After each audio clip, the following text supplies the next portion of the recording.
Shalom teman-teman, mana kalian berada? Mari kita akan datang kepada Tuhan. Mari kita akan berdoa. Tuhan, terima kasih Tuhan. Ini kami Tuhan, anak muda-Mu Tuhan, tempat ini Tuhan. Kami rindukan Engkau Tuhan, rindukan jamahan-Mu Tuhan. Kami Tuhan, tahu Tuhan, musibah Tuhan. Pas Tuhan akan jalan keluarnya Tuhan.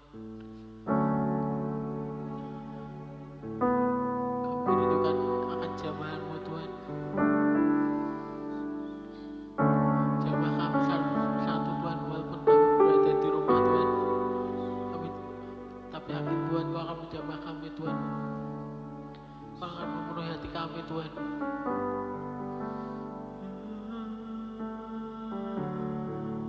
Baik, kita sembah Tuhan.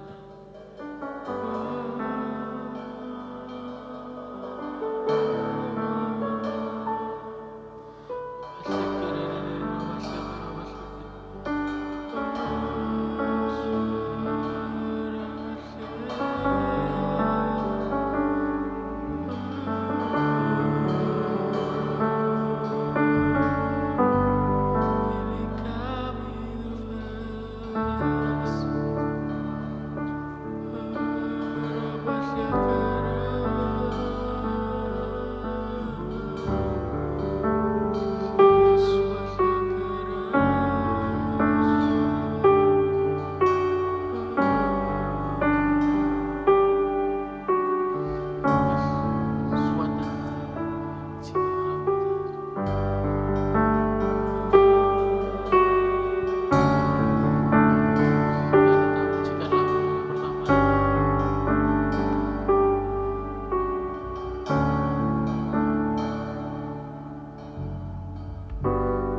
Ketenangan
berkenan bagimu, bagaikan emas yang murni bentuk hatiku selalu. Biar ku menjadi ciptaan baru, bebas dari semua yang jahat, serupa dengan gambarmu, sucikanku, kuduskan hatiku, Tuhan. Mari berkata dari awal dengan sepenuh hati kita.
Berkenan bagimu, bagaikan emas yang murni bentuk hatiku selalu. Biar ku menjadi ciptaan baru, bebas dari semua yang jahat, serupa dengan gambarmu,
Berkati Tuhan hamba-Mu Tuhan yang akan menyampaikan firman-Mu Tuhan.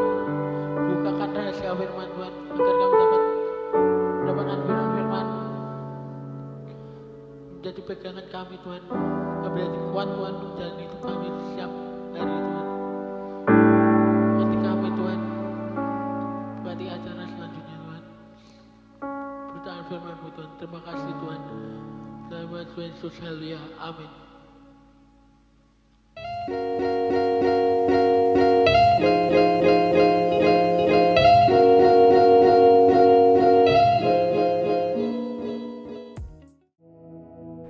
Halo, shalom teman-teman semuanya. Apa kabar semuanya? Saya yakin kita semua saat ini dalam keadaan yang baik, kita dalam keadaan yang sehat, kita semua ada dalam berkat dan anugerah Tuhan. Ya, puji Tuhan kalau kita masih boleh berjumpa hari ini dengan keadaan kita masing-masing yang baik hari ini. Oke, saya diberi tema untuk menyampaikan firman Tuhan tentang kehidupan yang berbuah.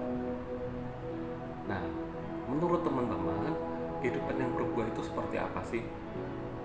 Bukankah kita seringkali ketika kita berdoa, kita seringkali kita ngomong sama Tuhan, Tuhan, aku mau hidupku ini menjadi berkat, aku mau hidupku ini berbuah.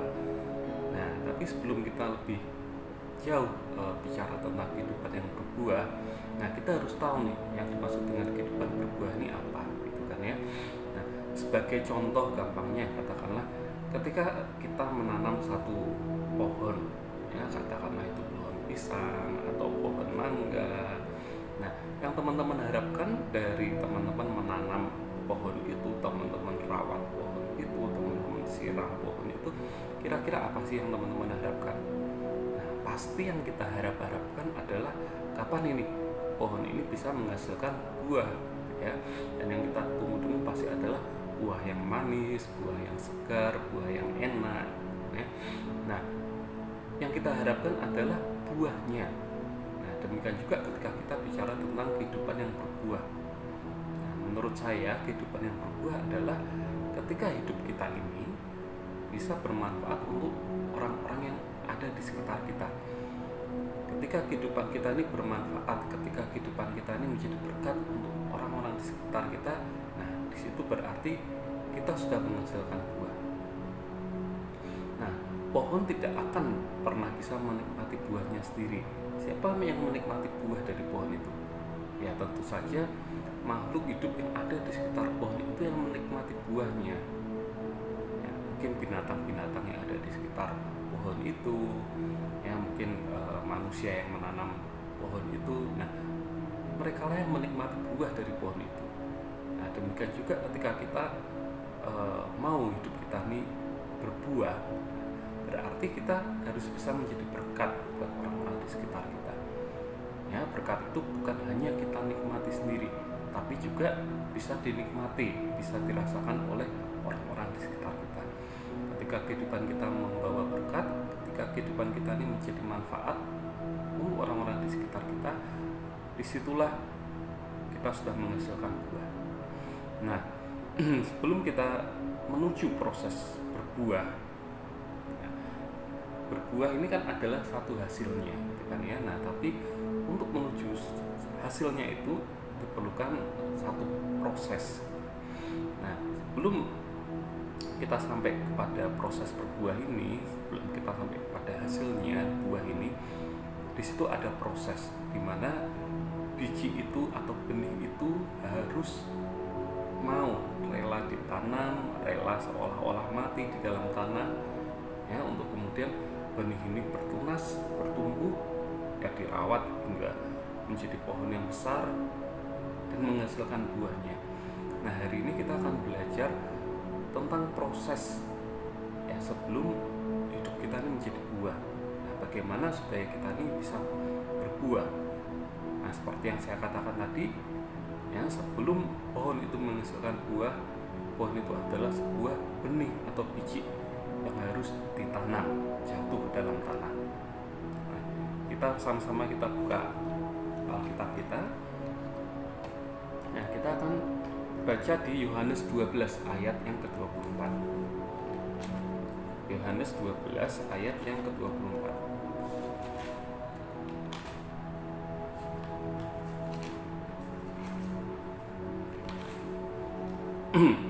Oke, saya akan bacakan Yohanes yang pasal 12 ayat yang ke-24.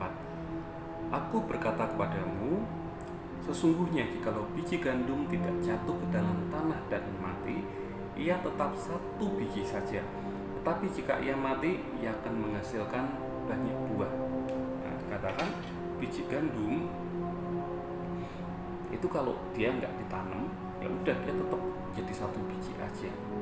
Nah, tapi ketika biji gandum itu mau jatuh ke dalam tanah, dia mau ditanam, nah di situ akan ada satu proses. Biji gandum itu suatu saat nanti akan menghasilkan buah yang berlipat kali ganda. Nah, ini yang harus kita lewati dalam hidup kita. Ada satu proses yang harus kita lewati dalam kehidupan kita, yaitu kita harus rela supaya hidup kita ini tertanam bahkan mati untuk kita bisa menghasilkan satu buah, ya. Nah, yang dimaksud dengan tertanam dan mati itu apa sih? Ya. Nah, yang pertama, tertanam dan mati itu adalah suatu proses menuju kehidupan yang penuh dengan potensi.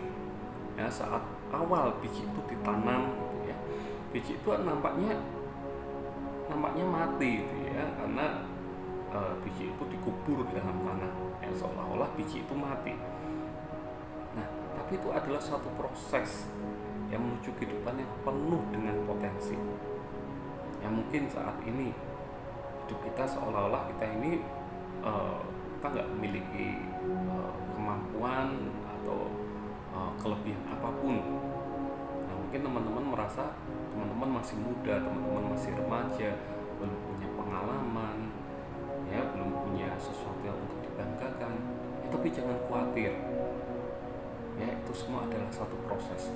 Ketika kita mau hidup kita ini tertanam, kita mati, di situ akan ada potensi dalam kehidupan kita. Dan kita akan lihat potensi yang luar biasa dalam hidup kita.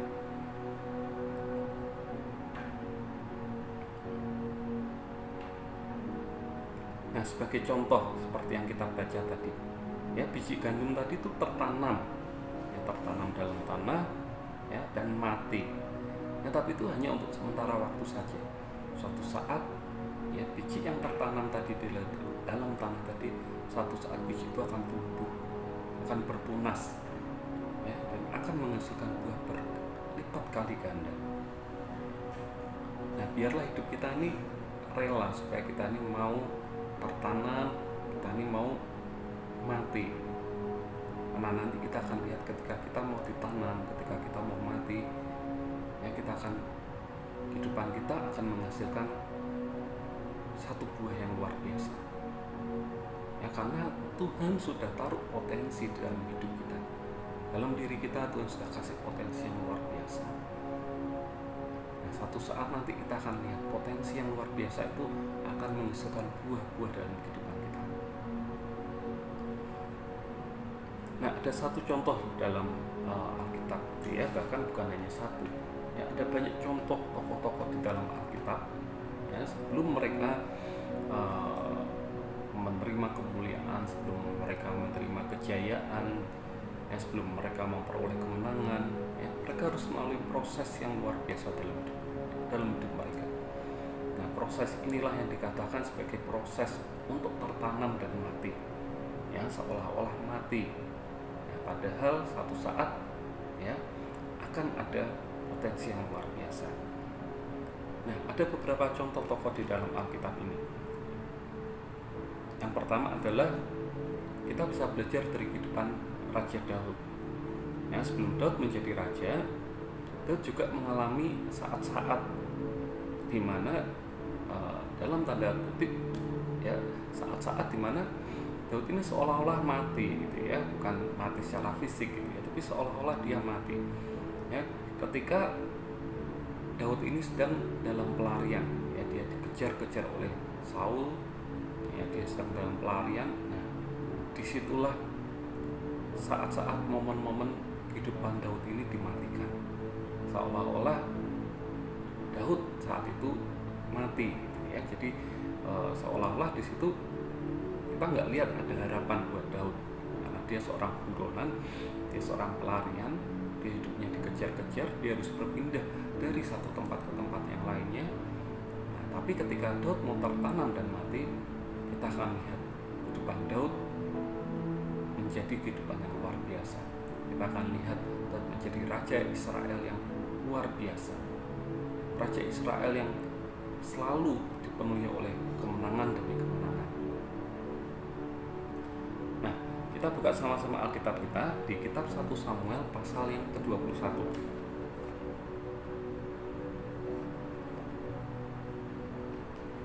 1 Samuel pasal yang ke-21.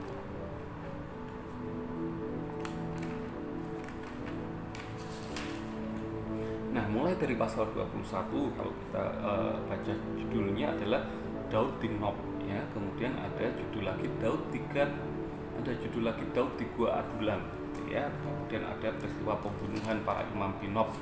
Kemudian ada juga Daud di Kehila, ya. Kemudian ada juga Daud di padang gurun Sif. Nah, pasal-pasal ini adalah menceritakan tentang pelarian Daud selama Daud dikejar oleh Saul. Nah, seperti yang saya bicara tadi, ya, saat-saat itu adalah saat-saat, boleh dibilang saat-saat kematian dalam kehidupan Daud. Ya. Daud dikejar, mau dibunuh oleh Saul yang adalah mertuanya sendiri, ya, rajanya sendiri yang dihormati oleh dia, mertuanya yang dihormati oleh dia, justru mengejar-ngejar untuk membunuh Daud. Nah, kemudian ya nanti kalau teman-teman baca itu ya di pasal-pasal tadi, nah di situ kita lihat betul-betul hidup Daud ini ada di titik yang boleh dibilang dia direndahkan, begitu rendah gitu ya. Nah, kita akan ketemu cerita gitu ya, bahwa di situ Daud sampai berpura-pura jadi orang gila. Ya, di kota Gad Daud berpura-pura gila ya karena dia takut ya untuk ditangkap gitu kan ya. Makanya Daud pura-pura menjadi orang gila. Nah, kemudian ada juga cerita ketika Daud harus bersembunyi di Gua Adulam. Nah, kenapa Daud bersembunyi? Ya karena Daud dikejar oleh Saul dan pasukannya. Ya, kemudian juga ada cerita juga ketika Daud ada di satu kota yang namanya kota Kehila. Nah, di kota Kehila ini Daud sudah bantu nih penduduk kota Kehila. Nanti kalau teman-teman baca ya. Nah, tapi ternyata penduduk kota Kehila ini ya mereka mengkhianati Daud. Ya, mereka setuju untuk menyerahkan Daud pada Saul. Ya. Nah, itu yang dialami oleh Daud. Ya, kehidupan Daud seolah-olah ya Daud ada di saat-saat dia mati. Ya, tapi ya kita akan lihat nanti justru saat-saat itu dipakai Tuhan ya untuk memproses Daud, untuk membentuk Daud yang menjadi raja Israel yang luar biasa. Ya, kemudian selain Daud ya ada juga tokoh di Alkitab yaitu Yusuf. Ya, sebelum Yusuf menjadi penguasa di Mesir, ya kita tahu ceritanya Yusuf itu kan ya. Nah, Yusuf juga harus melalui proses-proses kelam dalam kehidupannya. Ya, di mana dia dipisahkan dari ayahnya, dari adiknya, dari keluarganya. Ya, Yusuf dijual sebagai budak. Ya, bahkan Yusuf harus dipenjara karena dia difitnah oleh Potifar. Nah, tapi justru di saat-saat kelamnya Yusuf, di saat-saat kematian Yusuf ya, dalam tanda kutip kematiannya Yusuf ini, ya di situ ada proses yang luar biasa ya, yang mempersiapkan Yusuf untuk menjadi seorang penguasa di tanah Mesir. Nah, kemudian juga ya, yang kita bisa pelajari adalah dari pribadi Tuhan Yesus sendiri. Sebelum Tuhan Yesus dimuliakan, ya, sebelum Tuhan Yesus naik ke surga, dia memperoleh segala kemuliaan. Ya, Tuhan Yesus harus mau ya, dia direndahkan. Ya, Tuhan Yesus bahkan sampai mati di kayu salib. Ya, tapi setelahnya kita lihat ya, Tuhan Yesus dimuliakan. Ya, Tuhan Yesus memperoleh segala kemuliaan. Bahkan Tuhan Yesus dikaruniakan nama di atas segala nama. Katakan ya semua yang ada di dalam bumi, ya ya, segala kuasa yang di bumi ataupun yang di surga semuanya akan tunduk pada namanya Tuhan Yesus. Nah, itu yang pertama ya. Ketika kita bicara tentang kehidupan yang tertanam dan mati ya, di situ kita bicara tentang satu proses ya, satu proses kehidupan menuju satu kehidupan yang penuh dengan potensi.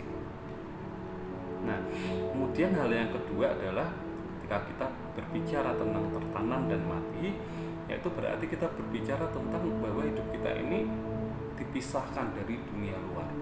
Ya, ketika biji itu tertanam dalam tanah, ya, biji itu ada di dalam tanah, dia dipisahkan dari dunia luar. Nah, demikian juga dengan kehidupan kita. Ketika kehidupan kita ini tertanam dan mati, berarti kita mau supaya hidup kita ini dipisahkan. Dipisahkan dari apa? Dipisahkan dari dunia kita. Nah, dipisahkan dari sekeliling kita ini ya, dari kehidupan duniawi kita ya.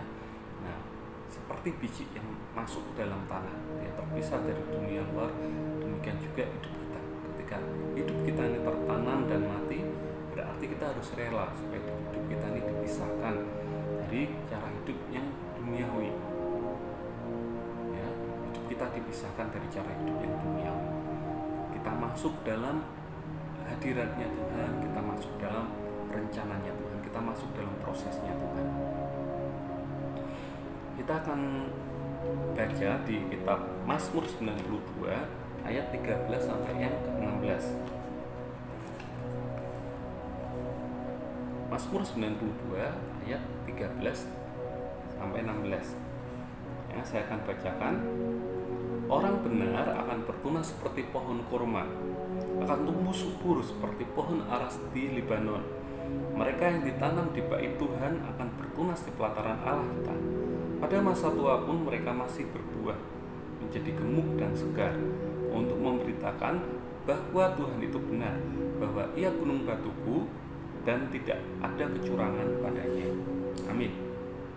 Nah, dikatakan ya, orang benar akan bertunas seperti pohon kurma, akan tumbuh subur seperti pohon aras di Libanon. Ya, dikatakan juga ya, kita yang ditanam di pelataran bait Tuhan, kita akan bertunas ya. Nah, kita akan bertunas ketika kita ini mau ditanam. Dikatakan bahkan kita ini akan tumbuh gemuk, kita akan tumbuh subur ketika kita ini mau ditanam di bait Tuhan. Nah, maksudnya apa sih teman-teman? Nah, ketika kita mau hidup kita ini dipisahkan dari cara hidup yang duniawi, itu berarti kita sedang ditanam di dalam hadirat Tuhan. Kita ini sedang ditanam di dalam bait-Nya Tuhan. Nah, ketika kita ini ditanam di dalam bait-Nya Tuhan, dikatakan ya, kita ini akan tumbuh subur. Ya, kita akan tumbuh subur. Karena kita tumbuh subur, ya pasti kita akan menghasilkan buah. Nah, jadi ketika hidup kita ini tertanam dan mati, itu berarti kita memisahkan hidup kita dari cara hidup yang duniawi ya, dan pakai hidup kita, pakai waktu kita ya, untuk kita ini masuk dalam hadirat Tuhan. Masuk dalam hadirat Tuhan, kita bertemu dengan Tuhan, kita sumber kehidupan kita ya, bertemu dengan sumber air itu, sumber kehidupan kita ya, supaya kita ini bisa bertunas, supaya kita ini bisa bertumbuh. Nah, ada satu cerita ya, orang di Timur Tengah sana, ketika mereka mau menanam pohon kurma, yang mereka lakukan adalah biji dari pohon kurma itu akan mereka tanam di dalam tanah. Yang mereka akan lubangin tanah itu dan mereka akan masukkan biji itu. Ya, dan apa yang mereka lakukan? Jadi kalau kita di sini kita mau tanam kan ya cukup ya udah kita bahkan cuma taruh benih itu atau biji itu di atas tanah, ya biji itu sudah bisa tumbuh. Karena memang kita dianugerahi tanah yang subur di sini, gitu ya. Nah, tapi yang dilakukan oleh para petani di Timur Tengah sana rada berbeda nih dengan apa yang kita lakukan. Ya, ketika mereka tanam pohon kurma, ya mereka akan tanam benih itu dalam tanah dan mereka akan timbun benih itu, ya, dan di atasnya akan ditutup dengan batu yang besar. Nah, fungsinya apa sih batu itu? Nah, supaya ketika biji kurma itu mulai tumbuh, gitu ya, tapi tumbuhnya karena di atas tadi terhalang oleh batu yang berat, batu yang besar. Nah, kemudian apa yang terjadi? Ya, biji tadi ini akan menumbuhkan akar-akarnya ke bawah. Mereka akan tumbuh ke bawah, bukan ke atas. Kenapa mereka tidak tumbuh ke atas? Karena mereka belum punya kekuatan gitu ya untuk mendobrak batu itu, untuk menjatuhkan batu itu. Nah, jadi yang dilakukan adalah biji kurma itu ya, mereka akan menumbuhkan akarnya ya, dan akarnya akan terus tumbuh ke bawah sampai akar ini menjadi besar dan kuat ya, sampai akar ini betul-betul menemukan sumber air, sumber kehidupan ya. Setelah akar ini memperoleh kekuatan, barulah mulai tumbuh tunas pohon kurma itu ya, karena akarnya sudah kuat. Nah, tunas itu bisa menjatuhkan batu yang di atasnya. Nah, demikian juga dengan hidup kita ya, ketika hidup kita ini tertanam dan mati ya, cari hadirat Tuhan ya, pakai waktu kita untuk cari hadirat Tuhan, untuk kita bersekutu dengan Tuhan kita, karena Tuhan kita tuh sumber dari segala sumber, dia sumber kekuatan kita. Ketika kita ada dalam hadirat Tuhan, kita akan memperoleh kekuatan di situ, kekuatan untuk menjatuhkan batu yang ada di atas kita, supaya kita ini bisa tumbuh subur, kita bisa bertumbuh kuat untuk menghasilkan buah. Nah, hal ini juga yang dialami oleh Daud ya, ya tadi saya akan cerita gitu ya, ketika Daud dalam pelarian gitu ya. Nah, ada satu saat ya ketika Daud ini harus bersembunyi di dalam satu gua yang namanya gua Adulam. Nah, tapi di dalam gua Adulam, di situ justru Daud menemukan kekuatannya. Ya, di situ Daud dipertemukan dengan orang-orang yang punya masalah, orang-orang yang dikejar oleh utang, ya, orang-orang yang punya problem, gitu ya, orang-orang yang buronan. Nah, Daud bertemu dengan mereka semua berkumpul ya di dalam gua Adulam itu. Ya, di dalam gua Adulam itu Daud menemukan kekuatannya. Ya, dalam gua Adulam itu Daud menemukan hadirat Tuhan. Di situ Daud dan pasukannya ya betul-betul dibangun kekuatannya oleh Tuhan. Ya, dan kalau kita lihat ya di cerita-cerita selanjutnya ya, orang-orang yang ada bersama Daud di gua Adulam ini ya, orang-orang juga inilah nanti akan menjadi pahlawan-pahlawannya Daud. Ya, padahal mereka adalah orang-orang yang hidupnya tadinya penuh dengan masalah. Ya, tapi orang-orang ini nanti yang akan mengiringi Daud. Orang-orang ini yang akan menjadi pasukannya Daud. Nah, demikian juga yang dialami oleh Yusuf. Ketika Yusuf harus melewati satu waktu ketika dia ada di dalam penjara. Nah, ketika Yusuf ada di dalam penjara, seolah-olah Yusuf ini kan terpisah dari dunia luar, ya. Dan Yusuf ini dia nggak bisa gitu ya, dengan seenaknya dia bebas keliaran di luar, ya, karena dia ada di penjara. Nah, tapi ketika Yusuf ada di penjara, disitulah digunakan oleh Yusuf betul-betul untuk mencari Tuhannya. Nah, kalau Yusuf ketika ada di penjara, Yusuf tidak mengandalkan Tuhan, Yusuf tidak mencari Tuhan, ya mungkin Yusuf sudah bisa putus asa gitu ya. Ketika dia ada di penjara, mungkin dia akan putus asa karena dia udah nggak lihat ada harapan lagi. Ya, dia nggak tahu kapan dia akan bebas gitu ya. Apakah ada kemungkinan dia akan dikeluarkan dari penjara? Nah, Yusuf nggak lihat kemungkinan itu. Yusuf nggak lihat adanya harapan itu.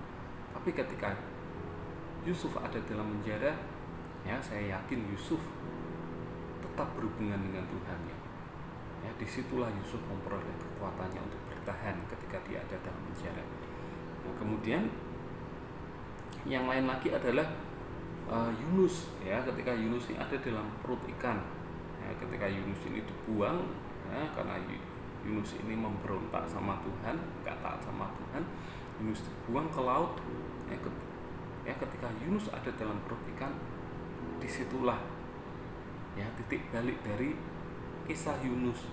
Ketika Yunus ada dalam perut ikan, disitulah Yunus mulai berdoa dan mencari Tuhan. Dan disitulah Yunus menerima kekuatannya kembali. Nah, itu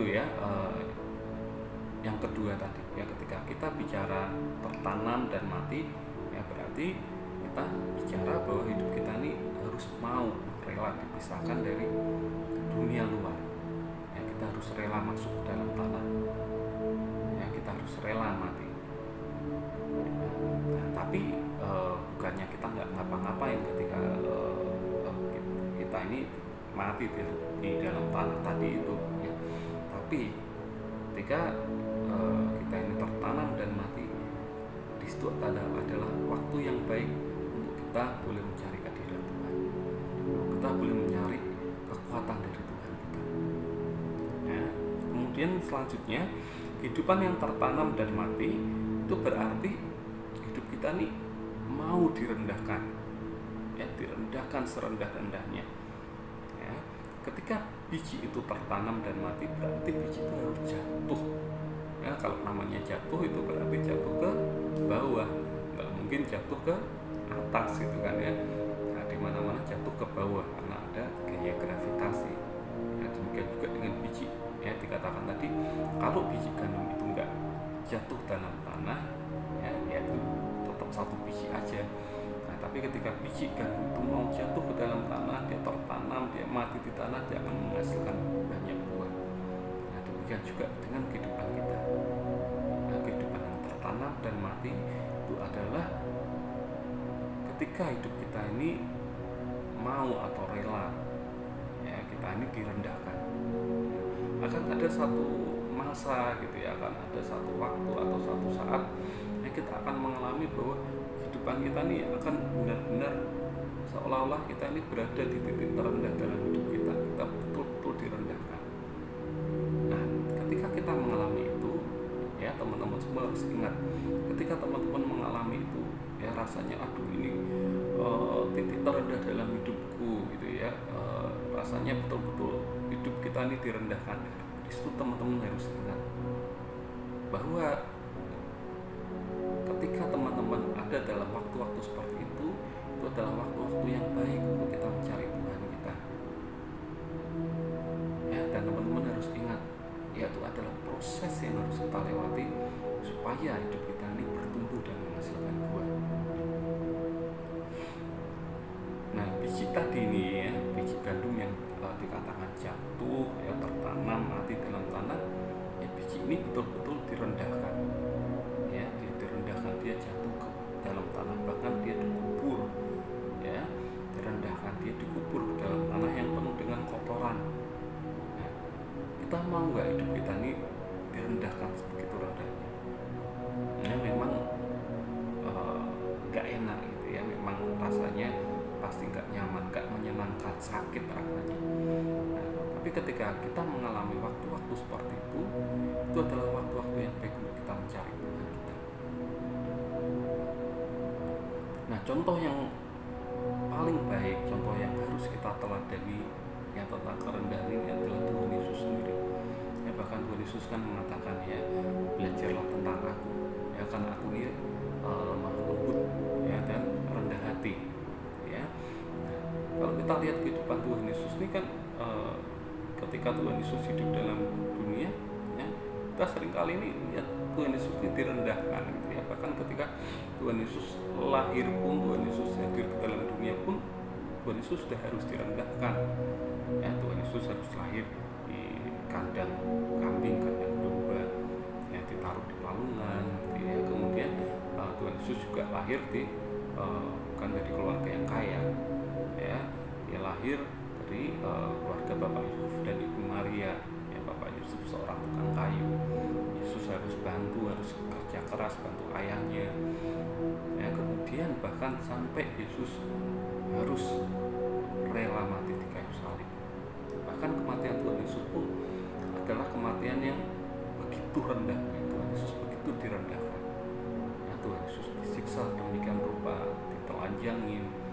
diludahin, ya, bahkan mati di kayu salib.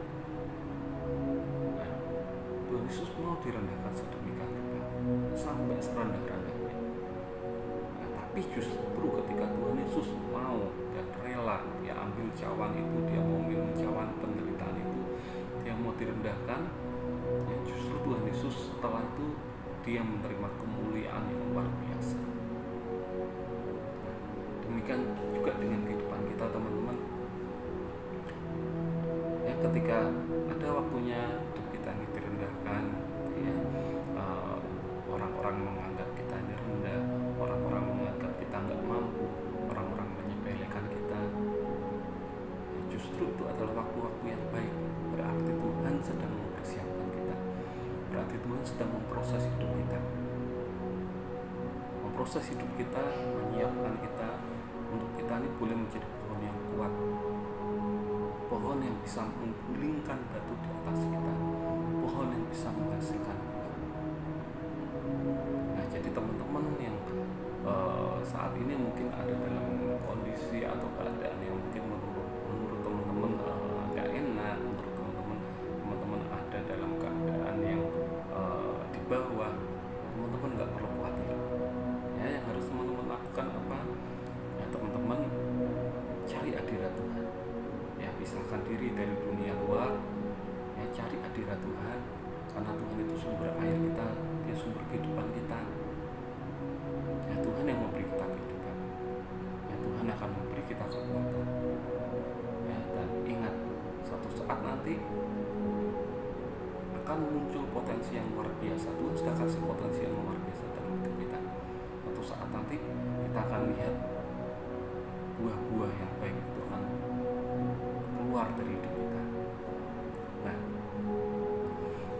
sebagai penutup, ya, kehidupan yang tertanam dan mati itu adalah satu proses yang memang gak enak gitu ya, satu proses yang seakan-akan kita ini nggak ada baik-baiknya sama sekali, seakan-akan ya udah kita mau diapa-apain sama orang gitu ya, kita diem aja gitu ya. Itu kehidupan yang tertanam dan mati, ya, kehidupan yang tidak menyenangkan, ya. Tapi ingat, suatu saat, ya, kita akan menghasilkan sesuatu yang luar biasa, ya, ketika kita ini mau ditanam, ketika kita ini mau mati, ya, di situ akan keluar potensi kita. Tuhan sudah kasih potensi dalam satu butir biji gandum. Tuhan sudah kasih potensi yang luar biasa supaya biji ini bisa menghasilkan banyak buah. Demikian juga dengan kehidupan kita. Saya yakin setiap kita diberi Tuhan potensi yang luar biasa, ya, dan ketika kita ini mau ditanam, kita ini mau mati, nah, baru keluar potensi kita, ya, baru kehidupan kita ini akan pecah seperti biji yang pecah, ya, dan disitu akan kelihatan potensi kita. Nah, sebagai penutupnya, ya, saya akan kasih perumpamaan gitu ya. Nah, mungkin teman-teman tahu binatang gajah gitu ya, gajah binatang besar gitu ya. Nah, teman tahu nggak berapa lama seekor induk gajah itu mengandung bayi dalam kandungannya? Ada yang bisa tebak berapa lama bayi gajah dikandung oleh induknya? Ya, sangat lama. Ya, bayi gajah dikandung dalam kandungan induknya, ya, itu hampir 2 tahun ya. Nah, katanya teman-teman bisa googling gitu ya. Jadi masa kehamilan gajah itu antara 18 bulan sampai 22 bulan, ya, hampir 2 tahun. Ya, bayangkan selama hampir 2 tahun, ya, induk gajah ini, ya, dia bawa anaknya dalam kandungannya. Ya, enak nggak rasanya? Pasti nggak enak, ya, berat gitu ya, nggak nyaman gitu kan ya. Bahkan dia bisa terancam gitu ya, karena ketika dia sedang mengandung bayinya, ya pasti dia nggak akan bisa bergerak dengan leluasa gitu ya. Nah, itu yang dialami oleh induk gajah gitu ya. Nah, sebagai perbandingannya beda dengan seekor anjing gitu ya. Nah, siapa yang di sini teman-teman yang suka anjing gitu ya, teman-teman pasti tahu berapa lama anjing itu mengandung bayinya gitu ya, bayi anjingnya, anak anjingnya berapa lama gitu ya. Nah, kalau anjing itu hanya mengandung anaknya itu hanya 2 bulan, ya, rata-rata 2 bulan. Nah, coba bayangkan ya, gajah 2 tahun, anjing 2 bulan, ya. Nah, Bayangkan kalau selama 2 tahun ini berarti si anjing ini sudah bisa beranak berapa kali gitu kan ya. Nah, tapi ya bayi yang dilahirkannya pun berbeda ya. Gajah melahirkan bayi gajah ya, bayi gajah yang penuh kekuatan ya, satu hewan yang besar, satu hewan yang gagah, satu hewan yang penuh dengan potensi ya. Beda dengan anjing ya. Bayi gajah tidak dapat dibandingkan dengan bayi anjing ya, karena prosesnya pun berbeda. Gajah mengalami proses yang berbeda dengan prosesnya anjing gitu kan ya. Nah, demikian juga dengan kita. Ketika kita ini mau dibentuk Tuhan, proses Tuhan sedemikian rupa ya, bahkan menurut kita di proses Tuhan itu begitu berat ya, jangan khawatir ya, semakin berat proses yang kita hadapi, di situ Tuhan sedang mempersiapkan kita supaya kita ini menjadi pribadi yang luar biasa. Nah, teman-teman nggak usah khawatir, teman-teman nggak usah takut ketika teman-teman mengalami semuanya itu ya, anggap aja itu sebagai satu perjalanan yang memang harus kita lalui, yang harus kalian lalui ya, apalagi kalian masih muda ya, kalian harus mengalami proses tadi ya, sehingga suatu saat nanti kalian bisa menjadi orang-orang yang luar biasa ya. Biar firman Tuhan hari ini boleh menjadi rema buat kita ya. Kita minta Tuhan supaya Tuhan yang memberikan kita kekuatan ya, sehingga kita bisa melalui prosesnya, sehingga nantinya kita boleh menjadi satu pohon yang menghasilkan buah. Kehidupan kita akan menjadi berkat, jadi manfaat untuk banyak orang. Amin. Mari kita berdoa. Tuhan Yesus, terima kasih Tuhan Yesus, kami bersyukur Tuhan buat firman-Mu hari ini Tuhan. Firman-Mu yang mengajarkan kami Tuhan, bahwa ketika kami mau hidup kami menjadi buah, menghasilkan buah, berarti kami harus rela Tuhan untuk melalui prosesnya. Kami harus rela tertanam dan mati. Kami tahu Tuhan proses itu tidak mudah Tuhan, tapi kami percaya Tuhan ketika kami melaluinya bersama dengan Tuhan, kami akan bisa melalui proses itu Tuhan. Dan kami tahu Tuhan bahwa saat itu Tuhan kami sedang dipersiapkan Tuhan untuk menjadi seseorang yang luar biasa. Kami sedang dipersiapkan Tuhan untuk menjadi orang-orang besar. Kami sedang dipersiapkan Tuhan untuk menjadi orang-orang hebat, orang-orang yang penuh dengan potensi Tuhan. Sebab itu Tuhan, berikan kami kekuatan Tuhan ketika kami harus ditanam, ketika kami harus mati, ketika kami harus direndahkan. Berikan kekuatan Tuhan. Yang percaya Tuhan, Roh Kudus-Mu itu yang akan menolong kami Tuhan. Terima kasih Tuhan, biar firman Tuhan yang kami dengarkan hari ini Tuhan boleh menjadi rema buat hidup kami. Di dalam nama Tuhan Yesus kami berdoa. Amin. Tuhan Yesus memberkati kita semuanya. Haleluya.